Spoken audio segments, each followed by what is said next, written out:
আজ সকালে ঘুম থেকে উঠেই একটা অন্যরকম অনুভূতি কাজ করছিল। জীবনে কিছু করতে হলে ঘরে বসে থাকলে হয় না, বের হতে হয়, মানুষের সাথে মিশতে হয়, রাস্তায় নামতে হয়। তাই আমিও বের হয়ে পড়লাম আমার ছোট্ট ব্যবসার কিছু কাজ নিয়ে। গন্তব্য ছিল পুরান ঢাকার ব্যস্ততম জায়গাগুলোর একটি চকবাজার। বাসা থেকে বের হয়ে যখন রাস্তায় দাঁড়ালাম তখন চারপাশে মানুষের ব্যস্ততা দেখছিলাম। কেউ অফিসে যাচ্ছে, কেউ দোকান খুলছে, কেউ নিজের জীবনের যুদ্ধ শুরু করে দিয়েছে সকাল সকাল।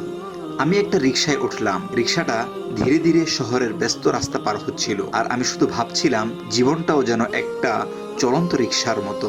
কখনো কখনো রাস্তা ভালো থাকে, কখনো ভাঙা থাকে, তবুও থেমে গেলে চলে না। চকবাজারে পৌঁছে চারপাশে তাকিয়ে একটা জিনিস অনুভব করলাম, এই শহরের প্রতিটা মানুষেরই একটা গল্প আছে। কারো গল্প সফলতা, কারো গল্প সংগ্রামের। আমি চলে গেলাম ইসমাইল ভাইয়ের দোকানে, কিছু প্রয়োজনীয় প্রোডাক্ট নিলাম। তারপর ভাইয়ের সাথে একটা সেলফিও তুললাম স্মৃতি হিসেবে। ছোট্ট একটা মুহূর্ত, কিন্তু এই ছোট ছোট মুহূর্তগুলোই একদিন বড় স্মৃতিতে পরিণত হয়।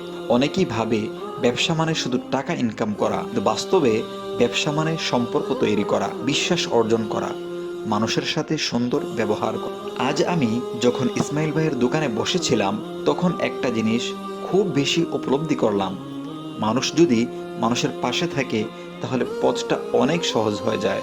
এই শহরে হাজারো মানুষ প্রতিদিন নিজের স্বপ্নের জন্য ছুটে চলে। কেউ হয়তো বড় ব্যবসায়ী হওয়ার স্বপ্ন দেখে, কেউ পরিবারকে একটু ভালো রাখার চেষ্টা করে, আর আমিও তাদেরই। হয়তো আমার পথটা ছোট, হয়তো আমার শুরুটা খুব সাধারণ, কিন্তু স্বপ্নটা ছোট না। রিকশায় করে যখন আবার ফিরে আসছিলাম তখন রাস্তার দিকে তাকিয়ে মনে হচ্ছিল জীবনে সফল হতে হলে আগে কষ্টকে ভালোবাসতে শিখতে হয়। কারণ সফল মানুষদের জীবন কখনো সহজ ছিল না। তাদেরও ক্লান্তি ছিল, চাপ ছিল, মানুষের কথা ছিল, তবুও তারা থেমে যায়নি। আজকের এই ছোট্ট চকবাজার যাত্রা আমাকে আবার মনে করিয়ে দিল, হালাল পরিশ্রম কখনো বৃথা যায় না।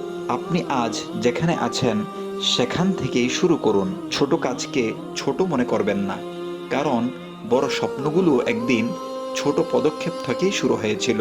আর একটা কথা সবসময় মনে রাখবেন, মানুষ আপনার পোশাক মনে রাখবে না, আপনার গাড়ি মনে রাখবে না, কিন্তু আপনার ব্যবহার আর সততা ঠিকই মনে রাখবে।